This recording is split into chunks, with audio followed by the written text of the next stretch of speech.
BNP Awami League তো একই দল? নো, বিএনপি আওয়ামী লীগ কখনোই এক দল নয়। বিএনপির কোন নেতা সংসদে দাঁড়িয়ে বলেনি কোথায় সিরাজ শিকদার।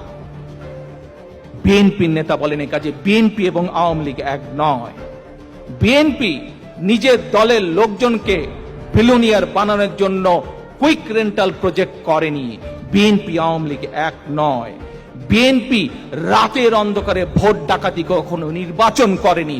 বিএনপি আওয়ামী লীগ এক নয়। বিএনপি বটমলেস বাস্কেট করেনি, বরং খাদ্য উৎপাদনের দেশ করেছিল। বিএনপি আওয়ামী লীগ এক নয়।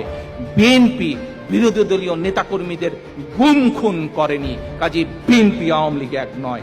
খালেদা জিয়া কখনো বলেন নাই যে এর অবস্থা হেফাজতের মতন করে দিব, আওয়ামী লীগের অবস্থা হেফাজতের মতন করে দিব, কোনোদিন আমরা বলিনি। কারণ আমরা জনগণের শক্তিতে বিশ্বাস করি, জনগণই সকল ক্ষমতার উৎস।